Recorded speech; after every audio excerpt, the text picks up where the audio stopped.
প্রশ্নে বলা হয়েছে a businessman sells a commodity at 10% loss. কোনো একজন ব্যবসায়ী কিছু দ্রব্য 10% লসে বিক্রি করে দিয়েছেন।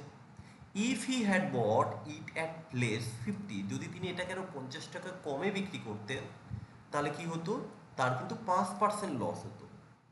দেন the cost price of the commodity, তাহলে ওই জিনিসের দাম কত ছিল বের করতে হবে, ক্রয় মূল্য কত ছিল বের করতে হবে।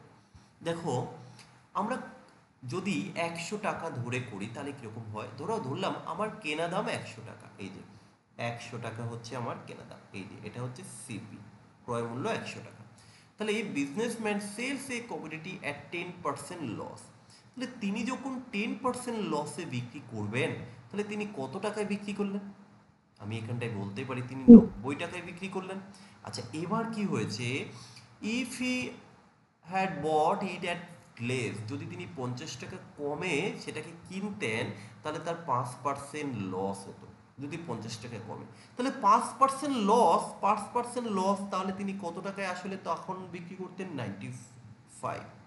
এবার বিষয় হচ্ছে একটা জিনিস লক্ষ্য করো, এই যে এখানে 90 থেকে 95-এর একটা ট্রানজ্যাকশন আমরা দেখতে পেলাম, এখানে 5 ইউনিটের একটা প্রবলেম। এই 5 ইউনিটটা কেন আগের থেকে এখন তিনি বেশি পাচ্ছেন, কারণ তিনি ওই যে 50 টাকাটা লেস করলেন। তাহলে আমি বলতে পারি ওই 5 ইউনিটের জন্যেই হচ্ছে 50, তাহলে 1 ইউনিট ইকুয়াল টু হচ্ছে কত টাকা, 10 টাকা। যেহেতু এখানে চেয়েছে কস্ট প্রাইস, আর আমি কস্ট প্রাইসটাকে কিন্তু 100 ধরেছি, আর সো আমি যদি এখান থেকে বের করে নিই আমার ওই 100 ইউনিট ইকুয়াল টু কত, তাহলে একের জন্য যদি 10 হয় তাহলে 100 ইউনিট ইকুয়াল টু হচ্ছে 1000। তাহলে আমি এখান থেকে কিন্তু বলতেই পারি আমার কেনা দাম ছিল 1000 টাকা। তাহলে আশা রাখি বুঝতে পেরেছো।